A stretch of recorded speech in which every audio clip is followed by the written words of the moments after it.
नमस्कार दोस्तों, हमारे चैनल में आप लोगों का स्वागत है। मैं हूं शैलेन। आज हम देखेंगे छत्तीसगढ़ का इतिहास स्टार्ट करने वाले हैं, है ना।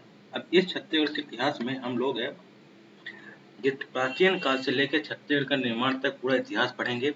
और ये जो किताब है डॉक्टर गितेश कुमार अमरोहित जी की है ना। थोड़ा सा हम लोग इस किताब के बारे में जान लेते हैं, इसके बाद हम लोग जानेंगे छत्तीसगढ़ का इतिहास, है ना। इसको इस बुक को मैं पार्ट वाइज पार्ट पढ़ाऊंगा, है ना। और ये जो बुक होगी ये सीजीपीएससी और पटवारी रिक्रूटमेंट मतलब जितने भी सीजीपीएससी के एग्जाम होते हैं जिसमें छत्तीसगढ़ का इतिहास आता है उन सभी के लिए उपयोगी है ना। और सीजीपीएससी के लिए तो मेन तौर पर उपयोगी है ना। अब ये छत्तीसगढ़ का इतिहास है प्राचीन काल से आधुनिक काल, डॉक्टर गितेश कुमार अमरोहित है ना। तो एक मिनट। अब इस बुक में हम लोग क्या क्या पढ़ेंगे। छत्तीसगढ़ का प्राचीन इतिहास में प्रागैतिहासिक काल, आद्य ऐतिहासिक काल, महापाषाण काल एवं ताम्रपाषाण काल, वैदिक काल, रामायण काल, महाभारत काल, महाजनपद काल, नंद मौर्य वंश, शुक वंश और खरवेल वंश, सातवाहन वंश, कुषाण वंश, मेघ वंश, गुप्त वंश, वकाटक काल, राजस्तुल वंशज, पर्वत द्वारक वंश, बस्तर के नल वंश, सरभपुरी वंश, श्रीपुर के पांडु वंश अथवा सोमवंश, छत्तीसगढ़ का स्वर्ण युग, पांडु वंश, मेकल का पांडु वंशी, बाणवंशी, प्रमुख सोमवंशी शासक और सोमवंश, है ना। ये खंड 1 में पढ़ेंगे, है ना। और इसी के साथ हम लोग पढ़ेंगे क्या, खंड 2, है ना, खंड 3, खंड 4, मतलब टोटल तरीके से ये खंड 4 तक है ना। खंड 4 में खंड 2 में क्या है, छत्तीसगढ़ में कल्चरल राजवंश, फिर खंड 3 में छत्तीसगढ़ का बस्तर का इतिहास, और खंड 4 में है छत्तीसगढ़ का आधुनिक इतिहास। इन सभी खंडों को पार्ट वाइज पार्ट हम लोग पढ़ेंगे। कम से कम ये समझिए कि इस किताब के 15 से 20 लेक्चर होने वाले हैं, है ना। तो चलिए हम लोग इस लेक्चर को यहाँ से स्टार्ट करते हैं। कौन से, खंड 1 में छत्तीसगढ़ का छत्तीसगढ़ का प्राचीन इतिहास। देखिए, प्रागैतिहासिक काल। प्रागैतिहासिक काल या बस्तर युग वह काल है जिसके लिए कोई लिखित सामग्री उपलब्ध नहीं है। इस काल के इतिहास की जानकारी मुख्यतः पुरातात्विक स्रोतों से प्राप्त होती है। इस कालखंड में मानव की आवश्यकताएं न्यूनतम थी। मनुष्य अपनी आवश्यकताओं की पूर्ति प्रकृति से प्राप्त करता था। मनुष्य पशुओं की भांति जंगलों, पर्वतों और नदी के तटों पर अपना जीवन व्यतीत करता था। नदियों की घाटियों प्राकृतिक रूप से मानव का सर्वोत्तम आश्रय स्थल थी। इस काल में मानव कंदमूल खोदने, खाने और पशुओं के शिकार के लिए पत्थरों की नुकीले बनाकर औजार के रूप में प्रयोग करने लगा।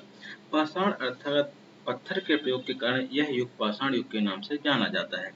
विकास की अवस्था के आधार पर इस युग को 4 भागों में विभाजित किया गया है। प्रस्तर युग, पूर्व पाषाण युग, मध्य युग, मध्य पाषाण युग। पूर्व प्रस्तर युग में कौन कौन से हैं, पूर्व पाषाण युग, मध्य पाषाण युग, उत्तर पाषाण युग और नव पाषाण युग। अब इसके बाद पूर्व पाषाण युग।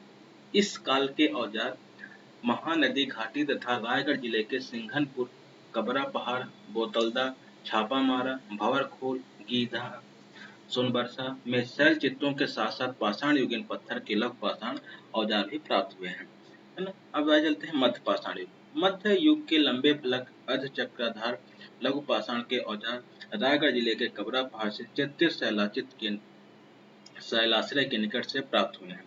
मध्य पाषाण काल के उपकरण अवशेष इस बस्तर जिले में कालीपुर गढ़, खनौरा, खड़ग घाट, गढ़चंदेला, घाटलोहांग, भाटेवाड़ा, राजपुर आदि स्थानों से प्राप्त हुए हैं। अब उत्तर पाषाण युग। उत्तर पाषाण युग के लघुकृत पाषाण औजार एवं लंबे फलक, चंद्राकार फलक महानदी घाटी, बिलासपुर जिले के धनपुर तथा रायपुर जिले के सिंघनपुर के चैत्य गृहों के निकट से प्राप्त हुए हैं। छत्तीसगढ़ से लगे हुए उड़ीसा के कालाहांडी, बालागिर एवं संबलपुर जिले की तेल नदी एवं उसकी सहायक नदियों के तटवर्ती क्षेत्र से लगभग 26 स्थानों से इस काल के औजार प्राप्त हुए हैं। नवपाषाण काल। इस काल में मानव क्रमिक विकास कर चुका था। मनुष्य ने कृषि कर्म, पशुपालन, गृह निर्माण तथा बर्तनों का निर्माण, कपास अथवा ऊन काटना आदि कार्य सीख लिया था। इस युग के औजार बालोद जिले के अजनी, राजनांदगांव जिले के चितवा और डोगरी तथा रायगढ़ जिले के टेरम नामक स्थानों से प्राप्त हुए हैं। धमतरी, बालोद पर लोहे के उपकरण आदि प्राप्त हुए हैं। नवपाषाण काल में मनुष्य गुफाओं में कार्य करने की कला जानते थे, है ना। प्रागैतिहासिक काल के साथ क्या है? प्रागैतिहासिक काल में मनुष्य पर्वत कंदराओं में निवास करता था। तब उसने इस शैलाश्रयों में अनेक चित्र बनाए थे जो इसके अलंकर अलंकरण प्रिय एवं कालप्रिय होने का प्रमाण है। छत्तीसगढ़ प्रदेश में प्रागैतिहासिक कालीन शैलचित्रों की भरमार है। सर्वाधिक शैलचित्र रायगढ़ जिले से प्राप्त हुए हैं। इस जिले में सिंगनपुर, कबरा पहाड़, कर्मागढ़, बजनाझर, ओझना, बोतलदा आदि स्थानों से प्राचीनतम शैलचित्र प्राप्त हुए हैं, है ना। अब सिंघनपुर ग्राम के समीप चंबल ढाल पहाड़ियां के शैलचित्रों को सर्वप्रथम 1910 में एंडरसन ने देखा था तथा बाद में रेलवे इंजीनियर अमरनाथ दत्त ने इन शैलचित्रों का अध्ययन किया था। यह शैलचित्र लाल रंग के पशुओं, सरीसृपों तथा टोटेमवादी चिन्हों का विभिन्न रूपांकन के रूप में है। खड़ी एवं आड़ी रेखाएं खींचकर मानव आकृतियां बनाई गई हैं। एक चित्र में कुछ व्यक्तियों के समूह को सुंदर तथा लाठियां हाथों में लिए पशु के पीछे की ओर गर्दन मोड़े एक मनुष्य को डरावनी मुद्रा में चित्रित किया गया है ना। कबरा पहाड़ में लाल रंग से छिपकली, घड़ियाल, सांभर, अन्य पशुओं तथा पंक्तिबद्ध मानव समूह का चित्रण किया गया है। सिंघनपुर में मानव आकृतियां सीधी दंड के आकार की तथा सीढ़ी के आकार में अंकित की गई हैं। राजनांदगांव जिले में अम्बागढ़ चौकी के चितवा डोंगरी के शैलचित्रों का सर्वप्रथम अध्ययन भगवान श्री बघेल चंद एवं डॉक्टर रमेश चंद्र मिश्र ने किया था, है ना। छत्तीसगढ़ में पाषाण कालीन साक्ष्य। पूर्व पाषाण युग, महानदी घाटी रायगढ़ जिले के सिंघनपुर, कबरा पहाड़, बोतलदा, छापा मारा, भंवरखोल, गीधा, सोनबरसा। मध्य पाषाण युग में रायगढ़ जिले के कबरा पहाड़, बस्तर जिले में कालीपुर, गढ़धनौरा, खड़ाग घाट, गढ़चंदेला, घाट लोहांग, भाटेवाड़ा, राजपुर है ना। उत्तर पाषाण युग में महानदी घाटी बिलासपुर जिले के धनपुर तथा रायगढ़ जिले के सिंघनपुर है। नवपाषाण काल, बालोद जिले के अर्जुनी, राजनांदगांव जिले के चिंतवा डोगरी तथा रायगढ़ जिले के टेरम है। ताम्रलोही क्या है? बालोद जिले के करही भदर, चिरचारी और सोरर है। आगे बात समझ में, है ना। इसी तरीके से मैं आपको पढ़ पढ़ के बताऊंगा, है ना, कि कौन सी चीजें कहाँ हुई है ना। और ये चीजें ठीक है आप लोगों को स्टार्टिंग में समझ में नहीं आएगी, लेकिन बार बार आप इसको देखेंगे पढ़ेंगे ना और मजा आएगा पढ़ने और सुनने में, है ना। और ये पीएससी के मेंस के लिए बहुत ज्यादा उपयोगी है ना। और भी व्यापम के जो एग्जाम होते हैं उनके लिए उपयोगी तो है ही, है ना। अब ये रहा प्रागैतिहासिक काल का मानचित्र, है ना। इस प्रागैतिहासिक काल का जो मानचित्र है, एक मिनट, है ना। देखिए, ये बिलासपुर धनपुर है, रायगढ़ महानदी घाटी, सिंघनपुर गुफाएं, कबरा पहाड़ है, और ये अर्जुनी दुर्ग है, चितवा डोंगरी राजनांदगांव है, बालोद, चिरवारी, करही, एक मिनट, है।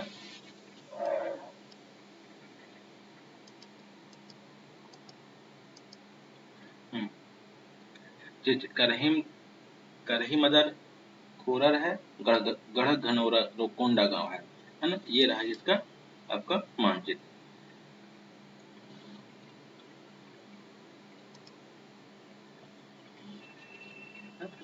पूर्व पाषाण युग, महानदी घाटी सिंघनपुर, मध्य युग कवरा पहाड़, उत्तर पाषाण युग महानदी घाटी धनपुर सिंहपुर, नव पाषाण युग अर्जुनी, चिंतवा डोगरी, बोनल टीला, टेरम, ताम्रलौह युग करही मदर, चिरचारे सोरर और करका भाटा खनोरा, है ना।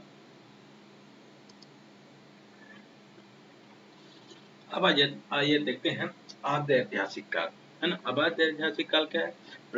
प्रागैतिहासिक काल एवं ऐतिहासिक काल के मध्य का संक्रमण काल आद्य ऐतिहासिक काल कहलाता है ना। एक आद्य ऐतिहासिक काल का समय 2600 ईसा पूर्व का माना गया है। इसी कालखंड में हम सिंधु घाटी सभ्यता का अध्ययन करते हैं, जो एक कांस्य युगीन सभ्यता थी। सिंधु घाटी सभ्यता के निर्माता संभवतः द्राविड़ थे। इसकी कांस्य युगीन संस्कृत द्राविड़ीय संस्कृत से समेकित की जाती है। सिंधु सभ्यता के लोग कांस्य निर्माण में तांबे एवं टिन का प्रयोग करते थे। सिंधु घाटी सभ्यता में लघु मूर्तियों के निर्माण में मोम साँचा पद्धति का प्रयोग किया जाता था। इसे वर्तमान में बस्तर के घड़वा शिल्प से समेकित किया जा सकता है ना। अब महापाषाण काल एवं ताम्रपाषाण काल।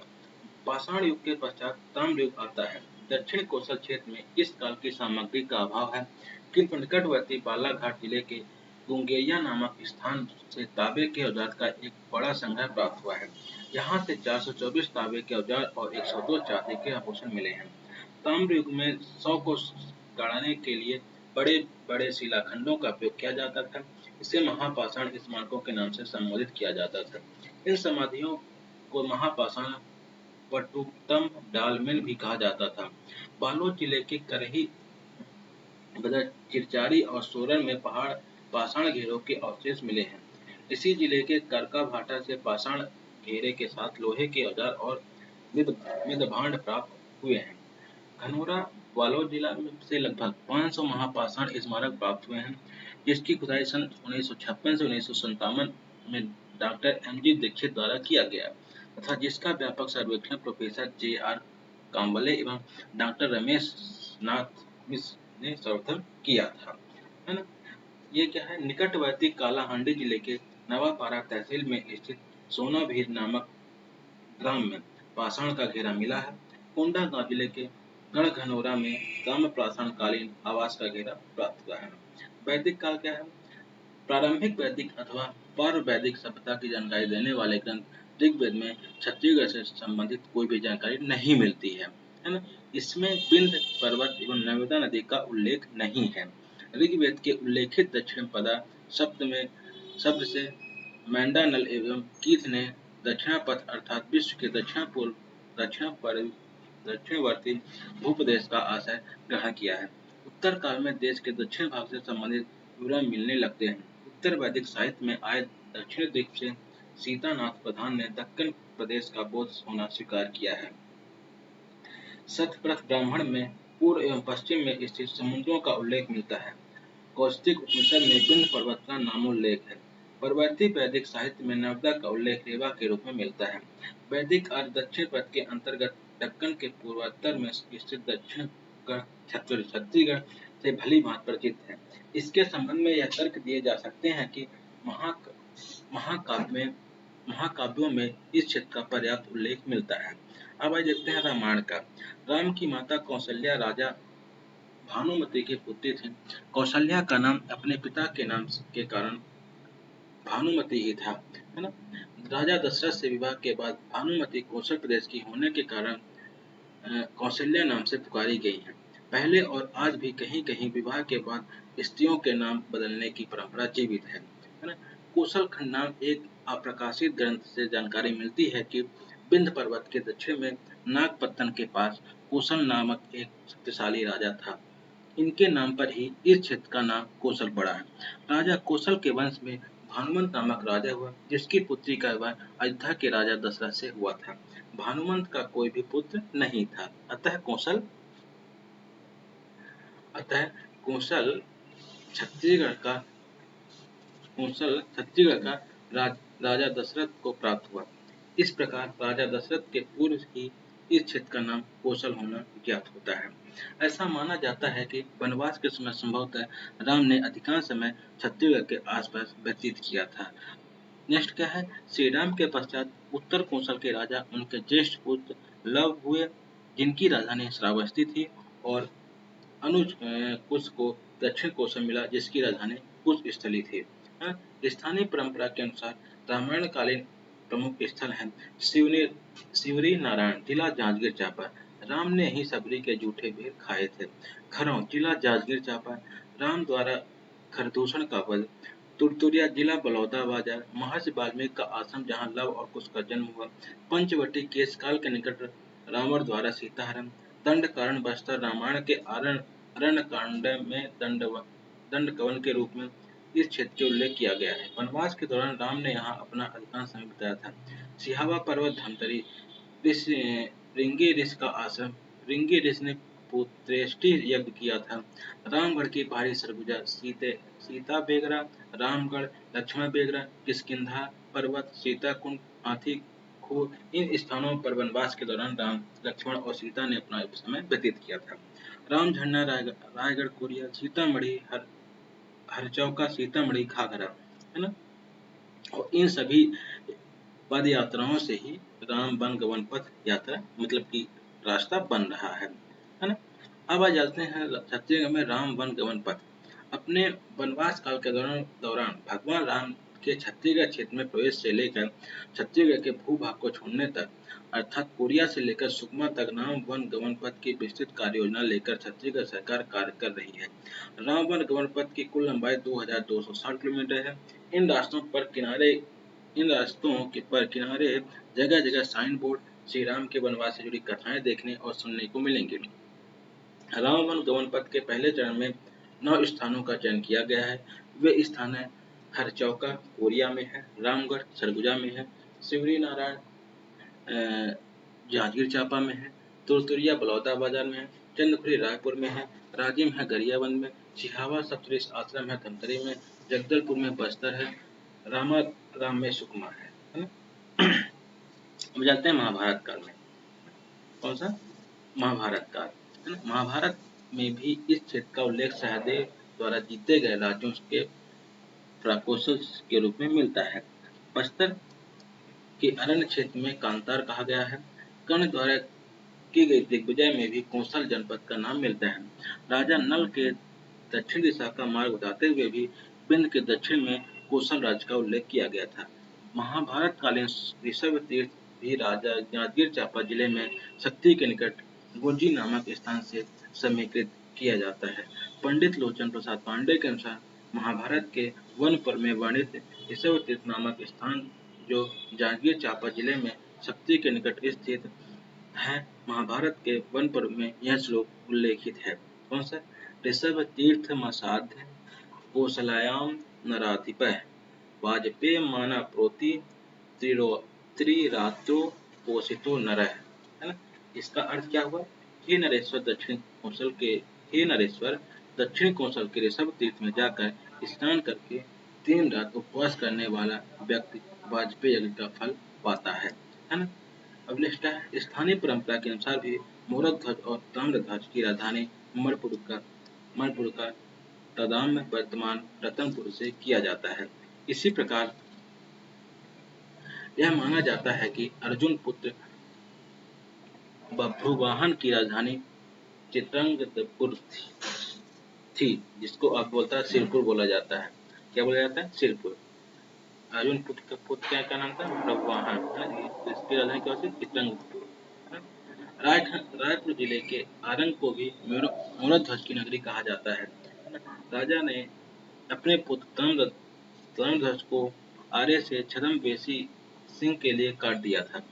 आरे से अंग को काटे जाने के कारण इस नगर का नाम आरंग पड़ा था। आ गई बात समझ में, है ना। ये चीजें अब जनश्रुति के अनुसार खल्लारी महासमुंद में दुर्योधन ने लाख का महल लाक्षागृह का निर्माण करवाया था, है ना। पौराणिक साहित्य में भी इस क्षेत्र के पर्वत और नदियों का उल्लेख अनेक पुराणों में उपलब्ध है ना। इस क्षेत्र में राज करते हुए इक्ष्वाकु वंशियों का वर्णन मिलता है। इसके साथ ही माना जाता है कि वैवस्वत मनु के पौत्र तथा सुधुम्न के पुत्र विश्वासन को यह क्षेत्र प्राप्त हुआ था। महाजनपद काल 6वीं शताब्दी ईसा पूर्व है। भारतीय इतिहास में 6वीं शताब्दी ईसा पूर्व का विशेष महत्व है, क्योंकि इसी समय से भारत का व्यवस्थित इतिहास मिलता है। ईसा पूर्व 6वीं शताब्दी में भारत भूमि जनपदों एवं महाजनपदों में विभक्त थी। इस काल में देश 16 जनपदों में विभक्त था।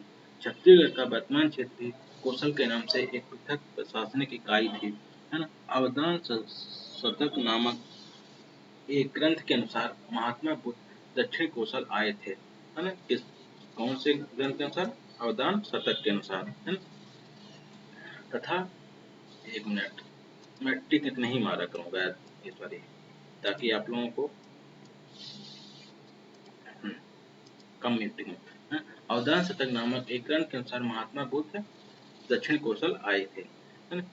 तथा लगभग 3 माह तक यहाँ की राजधानी से उन्होंने प्रवास किया था। ऐसी जानकारी बौद्ध यात्री ह्वेनसांग की यात्रा वृत्तांत सीयूकी में से भी मिलती है ना? ऐसे जगह बौद्ध यात्री कौन था? ह्वेनसांग की यात्रा वृत्तांत में क्या मिलता है? यात्रा वृत्तांत सीयूकी से मिलती है ना? किससे? सीयूकी से ना? नंद मौर्य वंश है ना? दक्षिण कौशल का क्षेत्र भी संभवतः नंद मौर्य साम्राज्य का अंग था। चंद्रगुप्त मौर्य ने धनानंद की हत्या कर किसने? चंद्रगुप्त मौर्य ने किसकी हत्या की थी? धनानंद की हत्या कर मौर्य वंश का अधिपत्य स्थापित किया था है ना? चंद्रगुप्त के साम्राज्य में कलिंग और आसमक के साथ साथ कौशल भी सम्मिलित था है ना? चंद्रगुप्त प्रथम की सेना में अष्टविक जन अधिक संख्या में थे। ये आठवीं मध्य प्रदेश के आठवीं राज्यों महाकांतार बस्तर के निवासी थे। इससे छत्तीसगढ़ में मौर्यों की बहुसत्ता का आभास होता है। चीनी यात्री ह्वेनसांग के यात्रा विवरण के अनुसार सम्राट अशोक ने यहाँ बौद्ध स्तूप का निर्माण कराया था है ना? किसने? चीनी यात्री ह्वेनसांग के यात्रा विवरण के अनुसार सम्राट अशोक है ना? अशोक के साम्राज्य के अंतर्गत आंध्र कलिंग का रूपनाथ जबलपुर में जो रूपनाथ के होने की जानकारी यहाँ प्राप्त उसके अभिलेखों से होती है। रायपुर जिले के तारापुर, आरंग, उड़ेला आदि स्थानों से कुछ आहत मुद्राएं प्राप्त हुई हैं, जिनका वजन 12 रत्ती है। अतः इन्हें तकनीक दृष्टि से प्राच्य मौर्य काल का माना जाता है ना? मौर्य काल के सिक्के मुख्यतः जांजगीर चांपा के अकलतरा, ठठरी, रायगढ़ और बारगांव एवं बिलासपुर से प्राप्त हुए हैं। बलौदाबाजार जिले के तुरतुरिया नामक स्थान में बौद्ध भिक्षुकों का विहार था। वहाँ बुद्ध देव की विशाल मूर्ति विद्यमान है। डॉक्टर रमेश नाथ मिश्र ने 1969 और 1970 में आरंग तथा गुजरा गांव में आहत सिक्कों की खोज की थी, जो गोनगा श्रेणी की है। सरगुजा जिले के रामगढ़ की पहाड़ी पर स्थित जोगीमारा और सीता बेगरा नामक गुफाएं हैं। जोगीमारा से अशोककालीन लेख की भाषा पाली एवं लिपि ब्राह्मी में सुतनका नामक देवदासी एवं उसके प्रेमी देवदत्त का उल्लेख है ना? राय बहादुर हीरालाल ने लिखा है कि कलिंग देश महानदी एवं गोदावरी के बीच बंगाल की खाड़ी के किनारे का प्रदेश है। इसमें कुछ भाग छत्तीसगढ़ का आ जाता है। इससे यह सिद्ध होता है कि अशोक ने मध्य प्रदेश के पूर्वी भाग छत्तीसगढ़ को जीता था। किसने? अशोक ने। सीता बेगरा विश्व का प्राचीन नाट्यशाला मानी गई है। योगी मारा और सीता बेगरा की गुफाओं को सन 1848 ईस्वी में शिकार के दौरान कर्नल अवसले ने खोजा था है ना? किसने? कर्नल अवसले ने है ना खोजा था। 1904 ईस्वी में डॉक्टर ब्लास ने इस पर प्रकाश डाला था है? अब क्या है? शुंग वंश एवं खरगेल वंश। शुंग वंशी पुष्यमित्र ने मौर्य वंश के अंतिम शासक बेदत्त की हत्या कर शुंग वंश की स्थापना की है ना? सर्वप्रथम उसने बौद्धियों को शासन से हटाया और बौद्ध संघ के प्रभाव को कम किया है ना? बौद्धिक हिंदू धर्म की जागृति हेतु उसने अश्वमेध यज्ञ पुनः प्रारंभ कर विक्रमादित्य की उपाधि धारण की। इससे उसके राज्य में गाय, ब्राह्मण और गंगा को फिर से उच्च स्थान प्राप्त हो गए। दक्षिण कोसल में शंगु वंश का शासन अल्पकालीन रहा। शंगु वंश के व्यापक प्रभाव संबंधी सामग्री का अभाव है। खरवेल ने शुंगों पर आक्रमण किया। इस वंश के लोग चेंदिया कहलाते हैं। भुवनेश्वर के पास खंडगिरी के हाथी गुम्पा में इस राजा की प्रशस्ति अंकित है। चेंदी वंश बुंदेलखंड से कौशल में आ बसा है और फिर कलिंग को चला गया है। अनुमंतर खरवेल का जन्म 194 ईस्वी पूर्व में हुआ, जो उसने जैन धर्म के प्रचार का काफी प्रयास किया था। सातवाहन वंश। मौर्य साम्राज्य के पतन के पश्चात दक्षिण भारत में सातवाहन राज्य की स्थापना हुई। पूर्वी क्षेत्र में चेंदी वंश का उदय हुआ। दक्षिण कौशल का अधिकांश भाग सातवाहनों के प्रभाव में था है ना? इसका पूर्वी भाग संभवतः चेदी वंश के राजा खारवेल के अधिकार के अंतर्गत रहा होगा। सातवाहन राजा अपीलक की एकमात्र मुद्रा रायगढ़ जिले के पालपुर नामक स्थान से प्राप्त हुई है। ध्यान देने की बात यह है कि अपीलक का उल्लेख सातवाहन वंश के अभिलेखों में नहीं मिलता, किंतु पौराणिक विवरणों से इसके सातवाहन राजा होने की पुष्टि होती है। शक्ति के निकट गुंजी ऋषभ से प्राप्त शिलालेख की उम्र शिलालेख में कुमार वरदत्ती से नामक राजा का उल्लेख है। संभवतः सातवाहन राजा था, है ना। इसी काल का एक कष्ट स्तंभ लेख जांजगीर जिले के किंगरी चंद्रपुर नामक स्थान से प्राप्त हुआ था। काष्ठ स्तंभ लेख में अधिकारियों के पद नाम का उल्लेख है जो इस काल में प्राचीन प्रचलित रहे होंगे, जैसे नगर दक्षिण, सेनापत प्रतिहार, है ना, ऋथिक, सौगंधिक, कोमंडलिक। अंचल के अनेक स्थलों से तांबे के आयताकार सिक्के प्राप्त हुए हैं, जिनमें एक ओर हाथी तथा दूसरी ओर स्त्री और अथवा नाग का अंकन है, जो सातवाहन कालीन है। इसी काल में रोम की स्वर्ण मुद्राएं भी मिलती है, जो संभवतः व्यापारियों द्वारा लाई गई थी। इस काल में बूढ़ी खान नामक स्थान में लेख युक्त एक प्रतिमा प्राप्त हुई है। मल्हार में उत्खनन से दूसरे स्तर पर जो मौर्य सातवाहन कुषाण काल का माना गया है, प्राप्त मिट्टी की मुहर में बेलश्री लेख अंकित मिलता है। चीनी यात्री ह्वेनसांग ने उल्लेख किया है कि दक्षिण कौशल की राजधानी के निकट पर पर्वत पर सातवाहन राजा ने एक सुरंग खुदवाकर प्रसिद्ध भिक्षु नागार्जुन के लिए एक 5 मंजिला भव्य संघाराम बनवाया था। अब आइए चलते हैं कि कुषाण वंश। सातवाहनों के समकालीन कुषाण राजाओं ने तांबे के सिक्कों की प्राप्ति भ्रम उत्पन्न करती है, क्योंकि यहाँ कुषाण राज्य के विषय में किसी भी स्रोत से कोई जानकारी नहीं मिलती है। देखिए, मैं अभी ये चीजें पढ़ रहा हूँ, लेकिन अगर आप इसको बार बार पढ़ेंगे, बार बार देखेंगे ना, तो आपको प्रैक्टिस हो जाएगी और आप मेंस में बहुत अच्छे तरीके से लिखेंगे। हमें, है ना, इसकी मतलब कि बेनिफिट लिखना है ना। ठीक, राजाओं के नाम से लिखना, बेनिफिट क्या क्या, उन्होंने क्या क्या किया, ये सब चीजें लिखना है। कुषाण वंश, कुषाण वंश में क्या है,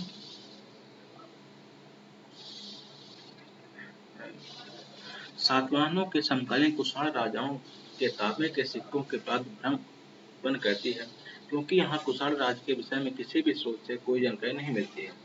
छत्तीसगढ़ भूभाग पर कुषाण वंशी शासक कनिष्क के कई सिक्के इस भाग से प्राप्त हुए हैं। रायगढ़ जिले के खरसिया तहसील के तेलीकोट गांव में पुरातात्विक डॉक्टर सी के साहू को कुषाण कालीन सिक्के प्राप्त हुए हैं। बिलासपुर जिले में कुषाण वंशी राजाओं के तांबे के सिक्के प्राप्त हुए हैं। मेघवंश, आगे चलते हैं मेघवंश में। सातवाहनों के पश्चात संभवतः दक्षिण कौशल में मेघ नामक वंश ने राज्य किया, है। पुराणों के विवरण से ज्ञात होता है कि गुप्तों के उदय के पूर्व कौशल में मेघ वंश के शासक राज्य करेंगे, है ना। ऐसा माना जाता है कि इस वंश ने यहाँ 2वीं शताब्दी ईस्वी तक राज्य किया। ये चीजें रही। अब इसके आगे हम लोग नेक्स्ट पढ़ेंगे गुप्त वंश, है ना। नेक्स्ट क्या पढ़ेंगे, नेक्स्ट पढ़ेंगे गुप्त वंश।